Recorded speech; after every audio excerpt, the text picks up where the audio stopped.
In the vast tapestry of the Milky Way, where civilizations rose and fell like waves upon an endless shore, there existed a council that governed 10,000 worlds. The hegemony of synchronized realms stretched across 47 sectors, its gleaming capital ships casting shadows over planets that had never known the touch of natural sunlight. For 3 millennia, they had maintained order. Perfect, sterile, predictable order. And in the farthest spiral arm, so remote that even the trading guilds considered it a waste of fuel, there spun a small blue marble that made the Council's finest minds laugh. Earth. High Admiral Kexton adjusted the neural crown upon her elongated skull, its crystalline nodes pulsing with soft amber light. Her species, the Zilithran, had evolved on a world of perpetual twilight, their pale, translucent skin and oversized eyes perfectly adapted to their dim homeworld. She stood before the hegemony's grand assembly, her 6 arms moving in practiced gestures as holographic displays materialized around her slender form. Honored counselors, her voice resonated through bioacoustic chambers, each word precisely modulated. We present the annual Outer Rim Assessment. The assembled beings, creatures of crystal and gas, of metal and living stone, turned their attention to the displays with the casual interest of gods reviewing their domain. Species upon species flickered past. The militaristic Vorthak with their chitinous armor and plasma cannon extremities, the ethereal quantum dancers who existed partially in 11 dimensions, the ancient builders whose megastructures contained entire solar systems. Then, that planet appeared. A ripple of what could only be described as cosmic amusement passed through the chamber. Yes, rumbled Hierophant Silthanis, his massive form composed entirely of living molten rock. The entertainment world. Earth rotated slowly in the hologram, green and blue and utterly primitive. The data streams told a story that defied all conventional wisdom about sapient evolution. The dominant species, humans, they called themselves, still used chemical combustion for transportation. They fought wars with projectile weapons. Their greatest achievements were barely achieving orbital flight and crude nuclear fission. But that wasn't what made them a joke.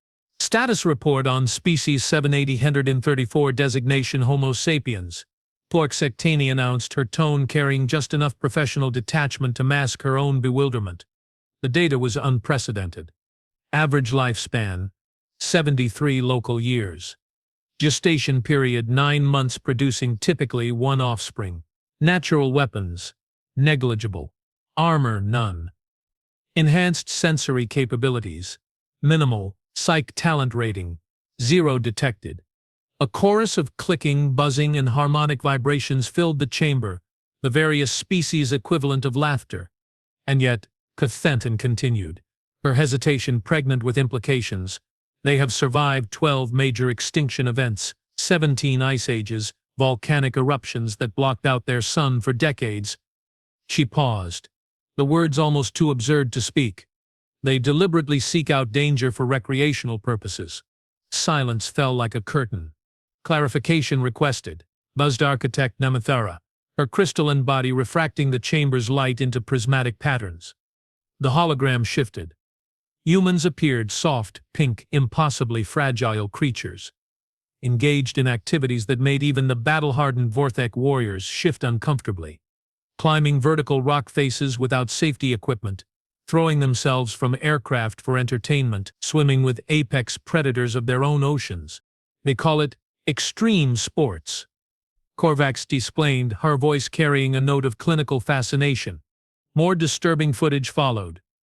Humans in combat, not the elegant, technologically enhanced warfare of civilized species, but brutal, close-quarters violence with primitive weapons.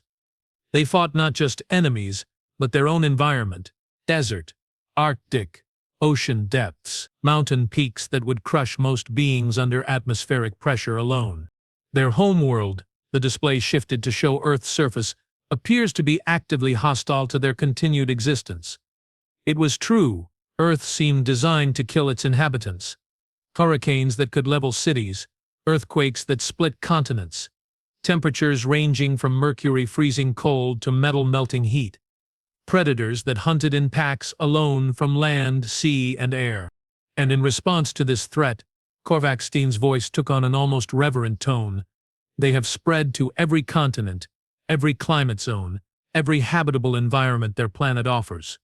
Commander Rithkol of the Vorthik military caste leaned forward, his battle-scarred exoskeleton grinding against itself.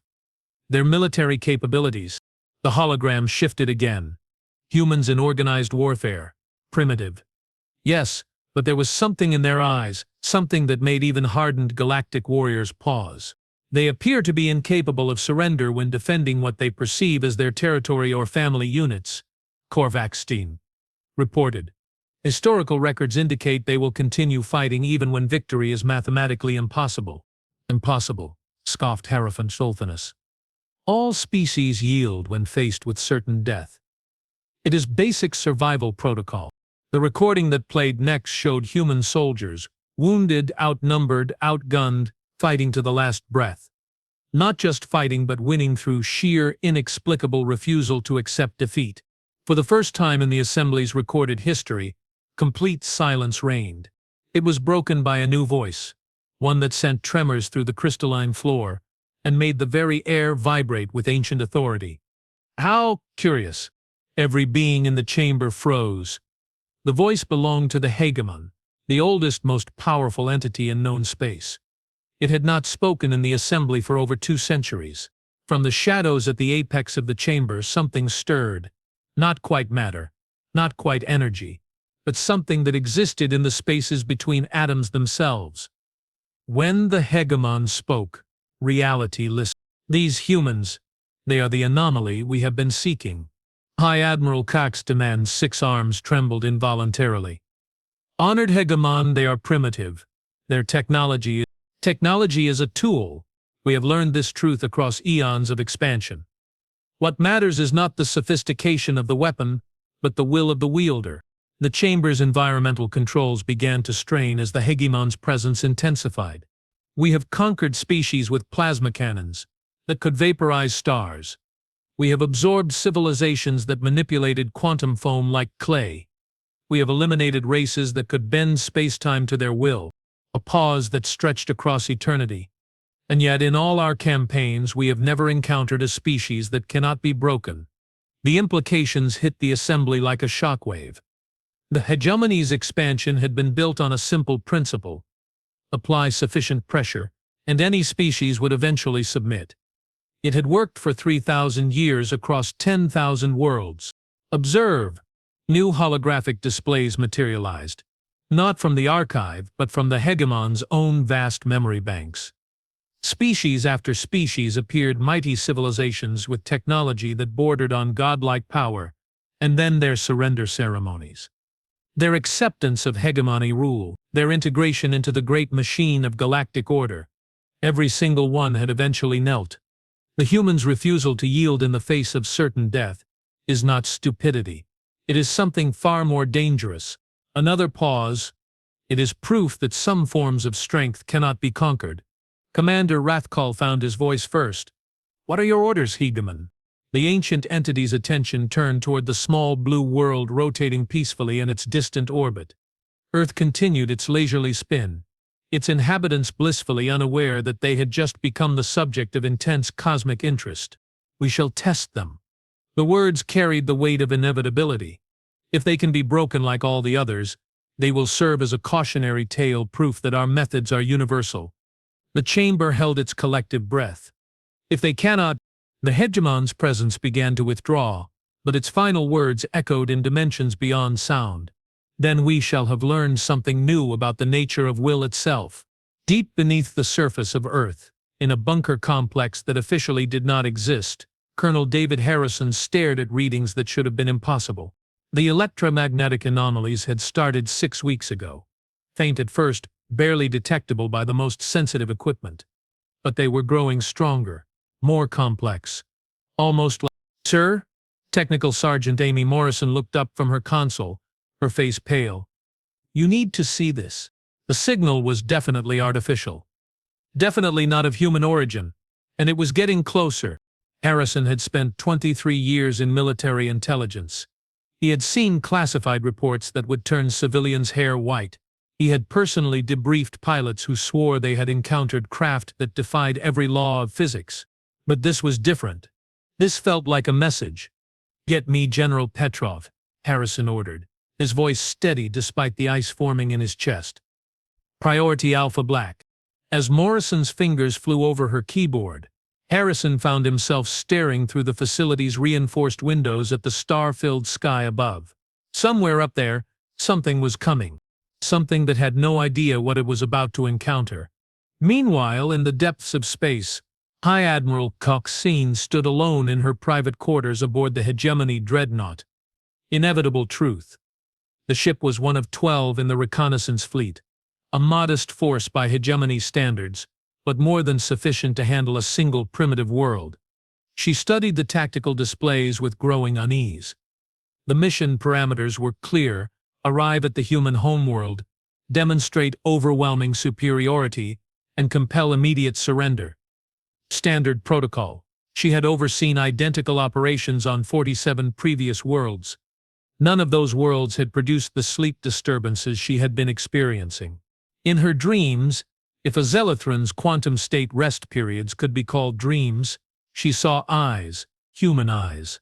Not the vacant stare of broken prey, but something else entirely, something that looked back at her with recognition and hunger. "Admiral," came the voice of her tactical officer through the biocom system. "We are approaching the outer system perimeter. Shall I transmit the standard surrender ultimatum?" Yaxtantistine activated her neural crown, feeling the familiar tingle as her consciousness expanded to encompass the entire fleet. 12 dreadnoughts, each capable of sterilizing a continent. More than enough. So why did she feel like she was leading a hunting expedition into a predator's den? "Negative," she replied after a moment. "We observe first. I want complete data on their response patterns before we reveal our presence." "As you command, Admiral." The inevitable truth adjusted course for the third planet, that small blue world that had made the mighty assembly laugh. Neither Coxine nor her crew could have known that their arrival had been detected by human sensors 3 days earlier, or that Colonel Harrison's message to General Petrov had triggered a chain of communications that reached the highest levels of every major government on Earth, or that humanity's first response to discovering they were not alone in the universe was not wonder, or fear, or attempts at communication. It was to load every weapon they had and wait to see what came next. After all, Earth had taught them long ago that everything in the universe was trying to kill them. What was one more threat? The first human to die in the coming war was a 17-year-old amateur astronomer named Jake Brennan. He had been tracking what he thought was a new comet through his jury-rigged telescope setup in the mountains outside Denver. The object had appeared in his field of view 3 nights ago, a tiny point of light moving with impossible precision through the asteroid belt. Jake had calculated its trajectory using software he'd written himself, and the math told him something that made his hands shake. Whatever it was heading directly for Earth. More disturbing still, it wasn't alone. Jake died when the Hegemony scout ship Silent Observer fired a single pulse from its resonance disruptor. The weapon was designed to disable primitive electronics, not to kill, but human neural tissue, it turned out, vibrated at precisely the wrong frequency. The pulse that should have knocked out Jake's equipment instead turned his brain into liquefied matter. High Admiral Coxette Thane learned of the death 14 minutes later. "What?" The word escaped her in a subsonic shriek that made every Zilathran on the bridge clutch their skulls. "He was observing us with what?" "HFY. Primitive optical magnification device, Admiral," her sensor operator responded, his voice trembling. "Chemical lenses arranged in a tubular configuration. The energy signature was so minimal we classified it as background radiation." Korvaxin felt something cold settle in the pit of her primary stomach. In 3,000 years of Hegemony expansion, First Contact had always followed the same pattern. They arrived. They demonstrated their technological superiority. The target species acknowledged their inferiority and submitted to integration. No species had ever detected their arrival before the formal First Contact protocol was initiated. "How?" she whispered. "How did they see us at this distance with such primitive equipment?" Her science officer, a trupodal being whose species had evolved on a world of perpetual fog, consulted his instruments with obvious discomfort. "Admiral, their optical technology is crude, yes, but the calculations required to track our fleet's movement patterns suggest mathematical capabilities approaching third-tier galactic standard." The bridge fell silent except for the hum of quantum processors and the soft whistle of recycled atmosphere. "They computed our trajectory, Ikatas," she said slowly, "with slide rules and chemical lenses." "Yes, Admiral." For the first time in her career, the High Admiral found herself wondering if the hegemon's confidence might have been premature. On Earth, Jake Brennan's death went unnoticed for 12 hours. When his girlfriend Sarah Yamamoto found his body the next morning, reduced to something that had to be identified through dental records, she did the first thing that came to mind. She called the police. The second thing she did was upload Jake's final observations to every astronomy forum, social media platform, and government reporting system she could access. Within 6 hours, Jake's data had been analyzed by MIT, CERN, NASA, and 3 different national intelligence agencies. The conclusion was unanimous and terrifying. 12 massive objects were approaching Earth in formation. Their trajectory was mathematically perfect. Their energy signatures were beyond anything in human technology, and one of them had just killed a civilian. President Martinez received the briefing while she was supposed to be delivering a speech about infrastructure investment. Instead, she found herself in a secure bunker 400 feet beneath the White House, staring at photographs of what remained of Jake Brennan. "How certain are we?" she asked General Petrov, the chairman of the Joint Chiefs. "Ma'am, we have confirmation from Palomar, Arecibo, and the Hubble Array. These objects are under intelligent control. They're approaching our planet, and they've already demonstrated hostile intent." Martinez looked at the tactical displays showing Earth's defensive capabilities. Nuclear missiles. Conventional armed forces. The most advanced technology humanity had ever created. It looked pathetically inadequate. "Time to impact?" 48 hours, ma'am." As she closed her eyes. 48 hours to prepare for humanity's first interstellar war against an enemy whose capabilities they could only guess at. "Send word to our allies. NATO, the UN Security Council, everyone. If we're about to be invaded, I want every weapon we have pointed at the sky." "Yes, ma'am." As the general left to coordinate humanity's defense, President Martinez remained alone in the bunker. She thought about Jake Brennan, a teenager who had died for the crime of being curious about the stars. Whatever was coming, she decided, it was going to learn that humans didn't take kindly to being murdered. High Admiral Korvac stood before the assembled fleet commanders in the holographic war room of the inevitable truth. The 11 other ship captains, representatives of the finest military minds in the Hegan, listened with growing alarm as she detailed the situation. "The target species has achieved full global communications integration," she reported, her voice carrying notes of disbelief. "Within hours of the incident, every major population center on the planet was aware of our presence." Captain Vorthak Sektahar, commander of the destroyer Righteous Blade, clicked his mandibles in obvious agitation. "This violates all established first contact protocols, Admiral. They should not possess the technological infrastructure for such rapid information dissemination." "And yet they do," Caxton replied grimly. "More concerning, they appear to be mobilizing for armed resistance." The hologram shifted to show Earth's surface. Across every continent, military installations were showing signs of frantic activity. Weapons were being moved, personnel were being deployed.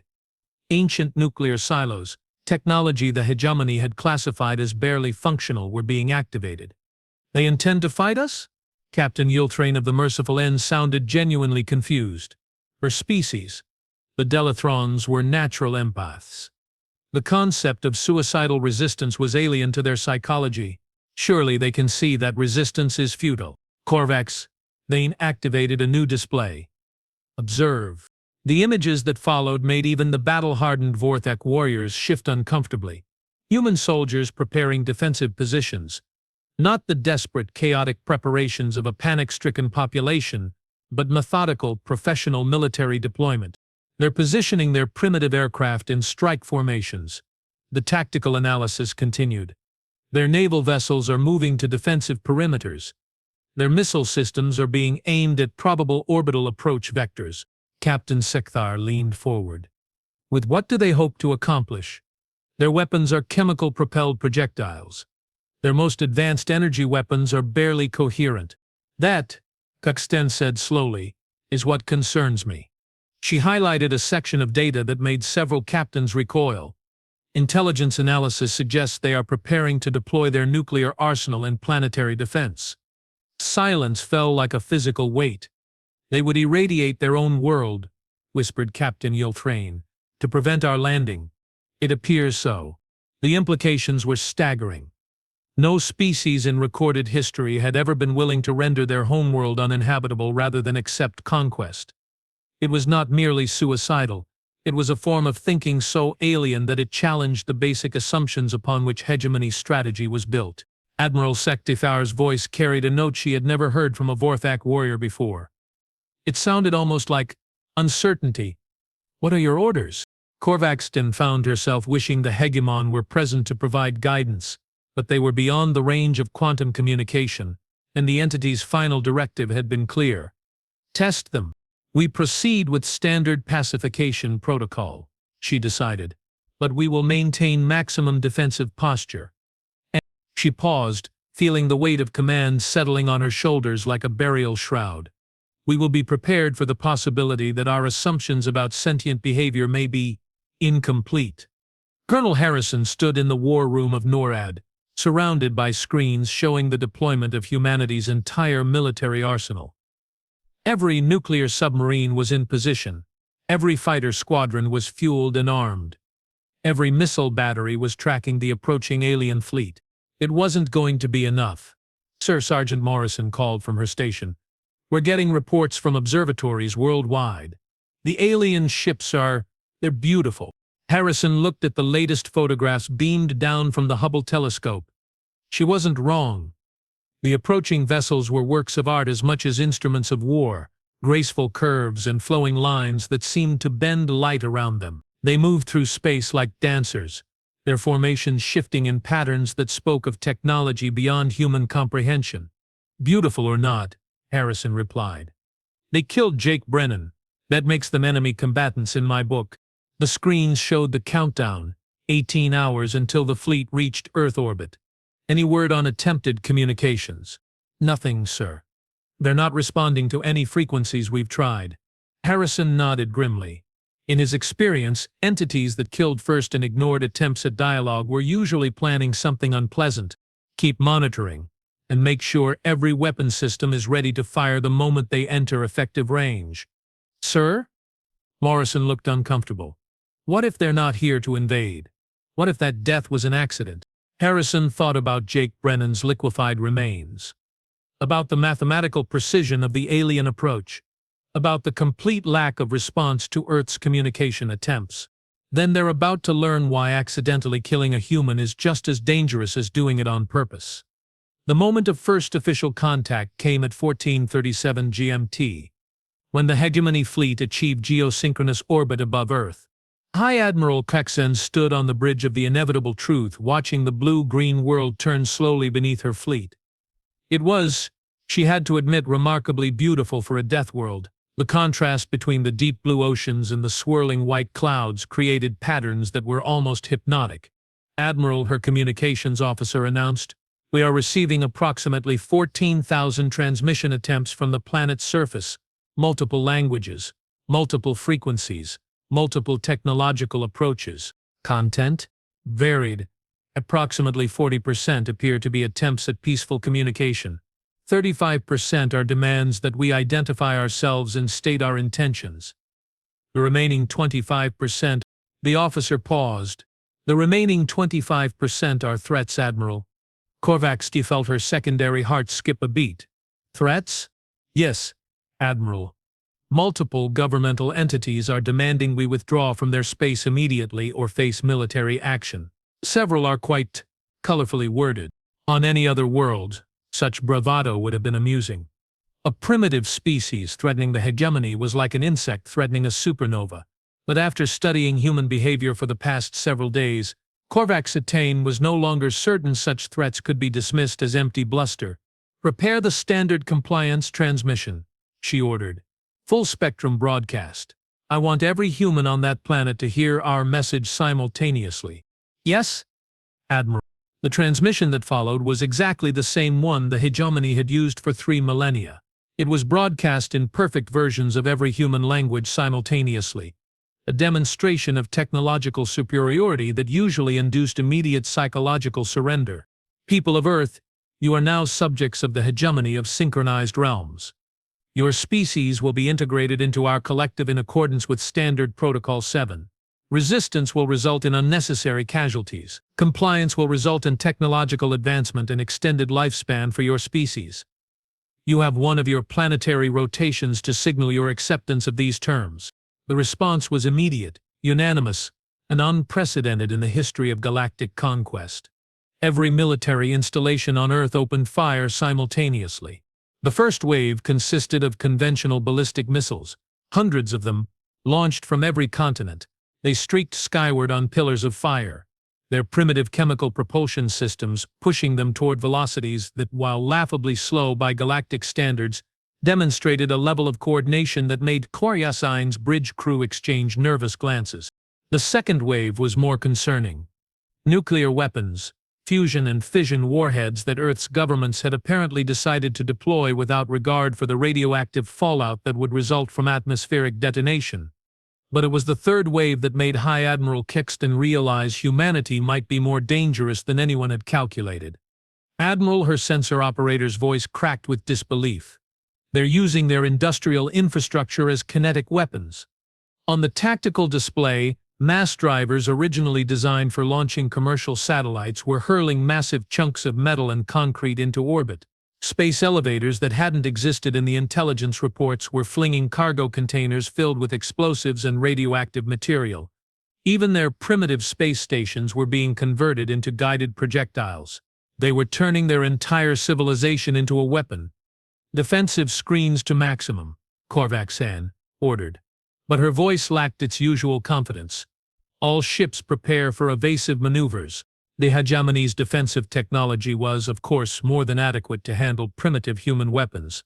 The missiles and projectiles simply vanished as they encountered the fleet's energy barriers. But as the bombardment continued, wave after wave of increasingly creative attempts at violence, something unprecedented began to happen. The humans started to adapt. "Admiral," her tactical officer reported with growing alarm. "They're modifying their attack patterns in real time. Each wave is compensating for the failures of the previous wave." It was true. The humans weren't just throwing everything they had at the alien fleet. They were learning. When their missiles proved ineffective, they switched to kinetic projectiles. When those failed, they began experimenting with electromagnetic pulse weapons. When those were defeated, they started trying quantum-entangled explosives that shouldn't have been possible with their level of technology. "How are they developing new weapon systems this quickly?" Korvax demanded. "Unknown, Admiral.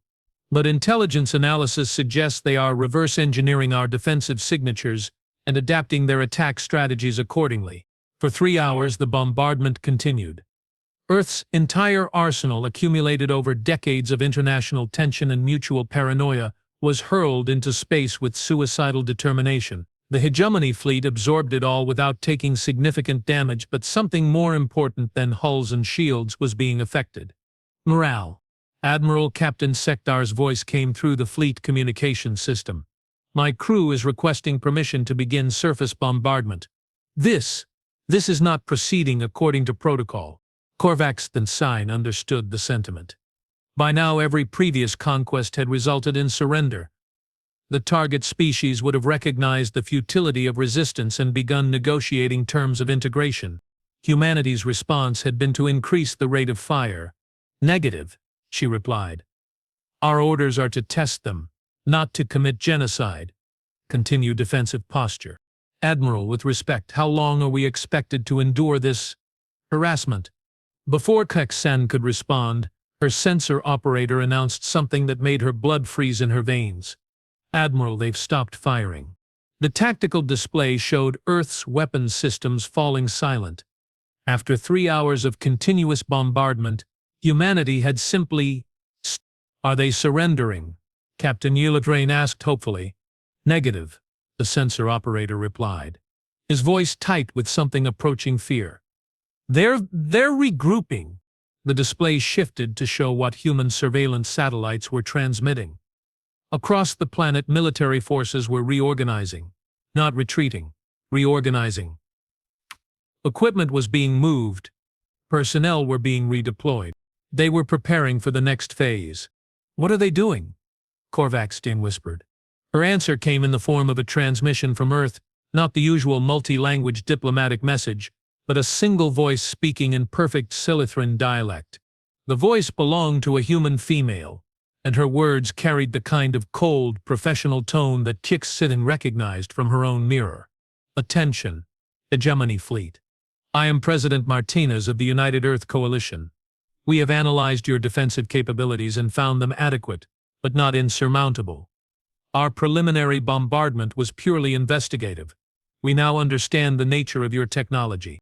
A pause that seemed to stretch across eternity. You have 24 hours to withdraw from our system. If you refuse, we will demonstrate why Earth's survival has never depended on being the strongest predator. Another pause. It has depended on being the most persistent. The transmission ended, leaving the bridge of the inevitable truth in stunned silence. Admiral, her communications officer whispered, how did they learn our language? Korvax had no answer. But as she stared at the small blue world below, a world that had just threatened the most powerful military force in the galaxy with the calm confidence of an apex predator, she began to understand why the Hegemon had been so interested in these impossible creatures. Humanity wasn't just refusing to surrender. They were treating the hegemony like prey. The war that followed lasted 18 hours and changed the balance of power in the galaxy forever. High Admiral Kexane had been expecting humanity's next assault to follow the same pattern as their first. A desperate barrage of primitive weapons thrown against superior technology. What she got instead was a demonstration of why Earth had never been conquered by any force, terrestrial or otherwise. The humans didn't attack the hegemony fleet. They hunted it.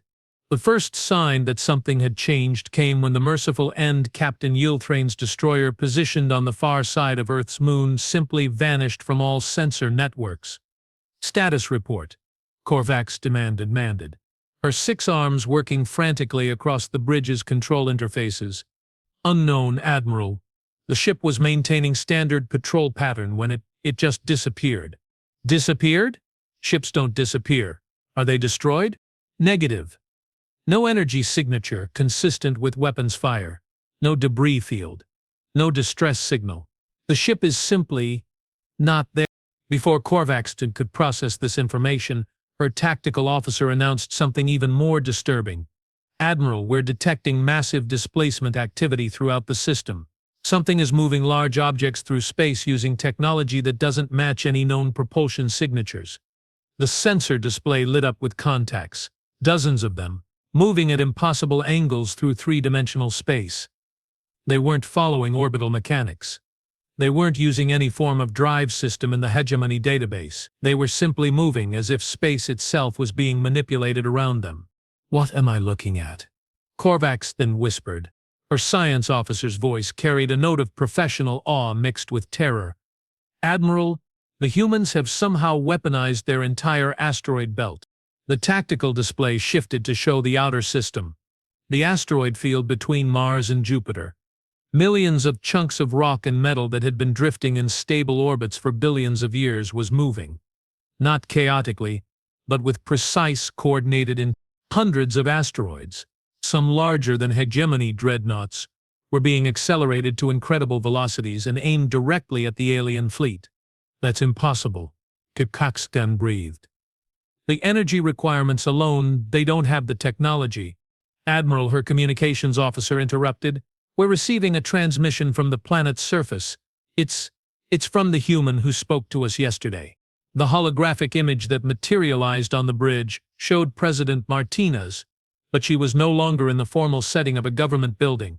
She appeared to be in some kind of military command center, surrounded by screens showing tactical displays that rivaled the hegemony's own war rooms. High Admiral Kextanane, the human said. and the Zelithron officer felt ice form in her veins as she realized the alien knew her name, her rank, and her species. "My name is Elena Martinez, and I represent the species you've been underestimating for the past several days." Martinez gestured to the screens around her. "What you're seeing now is not the result of advanced technology. It's the result of something far more dangerous: human ingenuity applied to the problem of survival." The display shifted to show a massive space-based construction that definitely hadn't been there when the hegemony fleet arrived. It looked like a hybrid of industrial manufacturing equipment, weapons platform, and pure engineering desperation. Cables and girders extended for hundreds of kilometers, connecting asteroids, debris, and what appeared to be hastily launched space stations into a single impossible structure.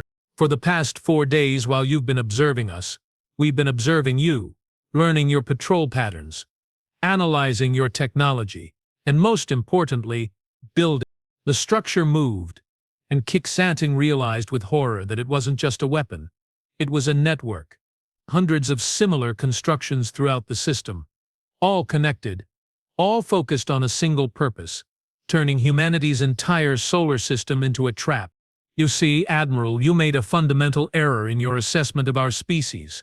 You assumed that because we're primitive, we're stupid. Because our technology is crude, we're helpless. Because we're short-lived, we're weak." Martinez's expression hardened into something that made even the battle-tested Zelithron officer step backward. "But you never asked the most important question. What kind of species evolves on a world that's constantly trying to kill them?" The answer came in the form of the asteroid bombardment.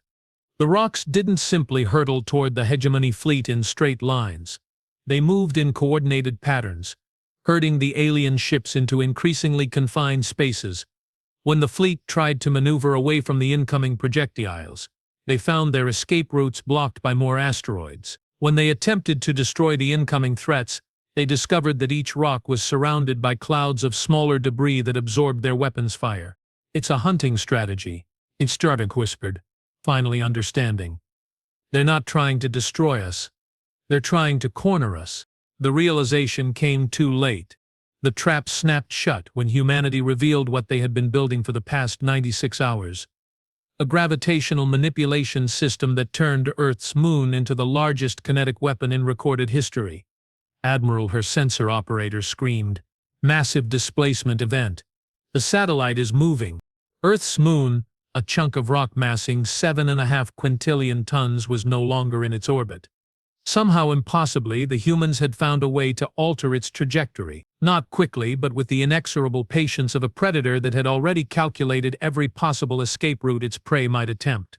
The moon was falling toward the hegemony fleet at a velocity that would reduce anything in its path to component atoms. The principle is called persistence hunting. Admiral, Martinez's voice continued with the casual tone of a university lecturer. "Earth's apex predators, including humans, don't always win through superior strength or speed.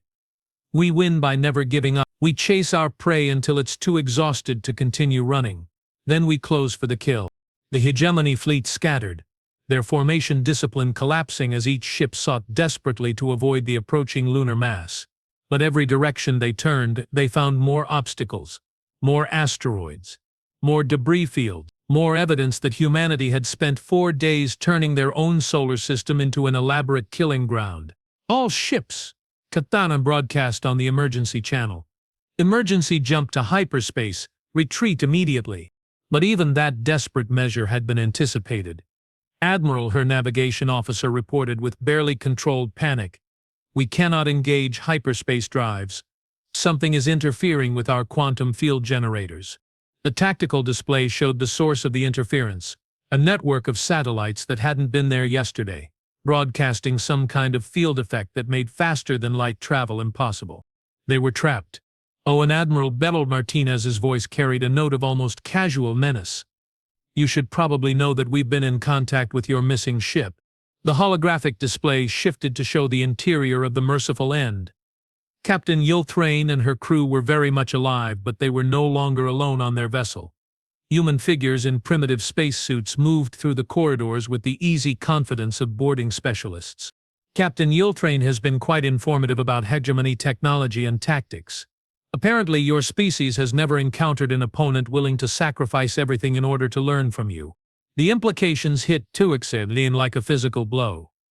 The humans hadn't just been defending themselves. They had been studying. Every attack, every failed strategy, every demonstration of hegemony superiority had been catalogued, analyzed, and turned into intelligence. They had turned the entire invasion into a classroom, with the hegemony fleet as unwilling instructors. You want to know the real difference between your species and mine, Admiral?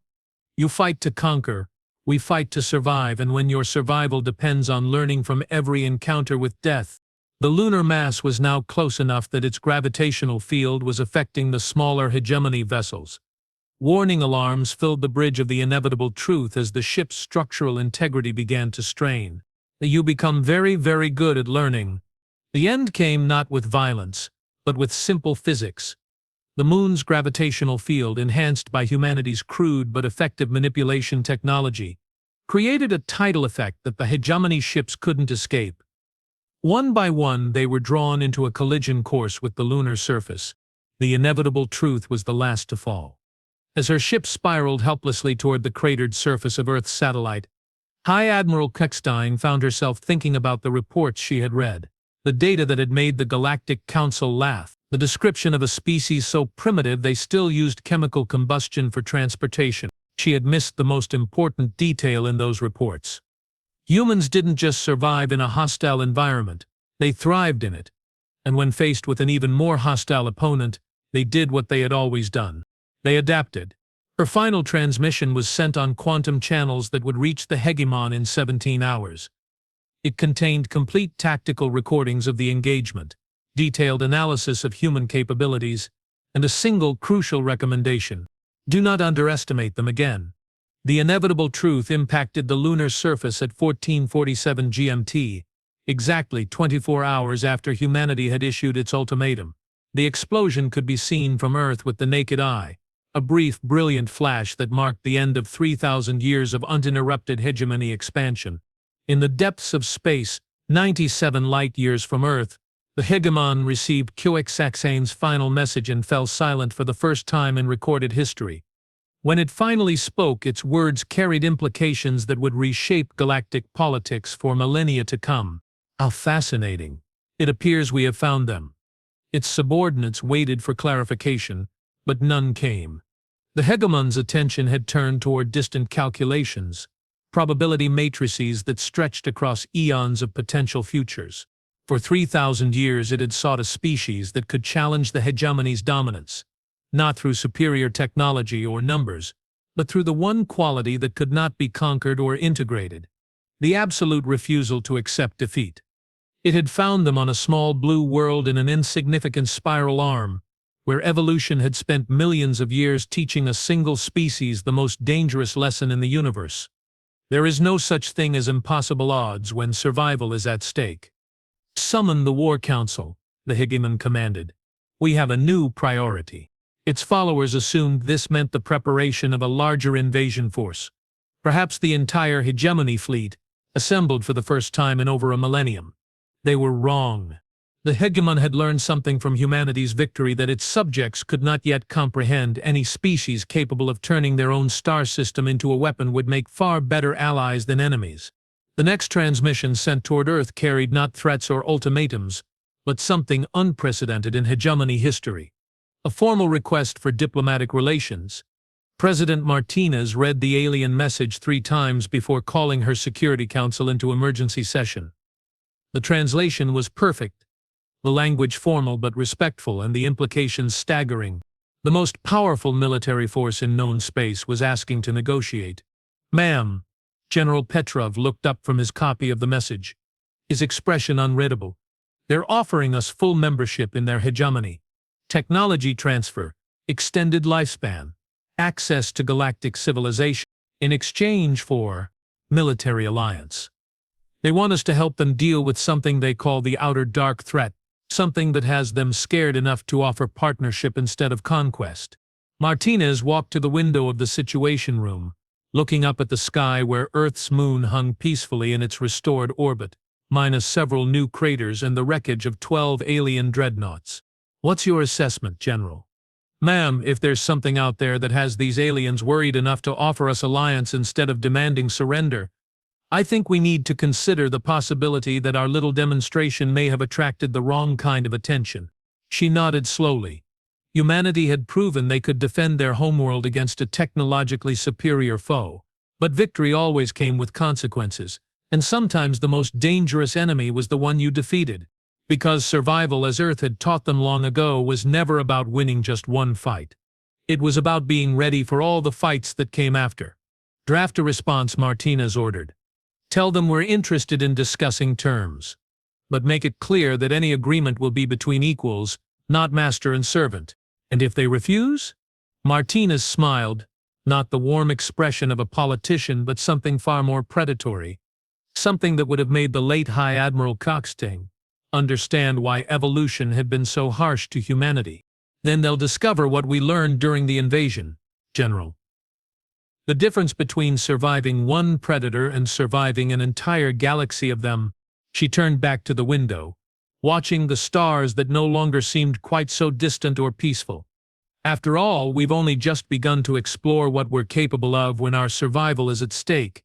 6 months later, the first human-crewed vessel departed Earth orbit using technology that was part human engineering, part hegemony design, and entirely unprecedented in galactic history. The ship's name was inscribed in 17 languages across its hull, but the English version captured its purpose best: persistence of vision. Its mission was simple: explore the galaxy that had once considered Earth a joke planet, learn from every species they encountered, and prepare for the threats that lurked in the darkness between stars. Because humanity had finally learned the universe's greatest secret. They weren't the joke. They were the punchline. And punchlines, as any human comedian could tell you, were supposed to come as a surprise to everyone except the one telling the story. Earth had been telling its story for millions of years through evolution, extinction events, and the forging of a species that simply refused to quit. Now it was time for the rest of the galaxy to hear the joke's conclusion. It was going to be hilarious.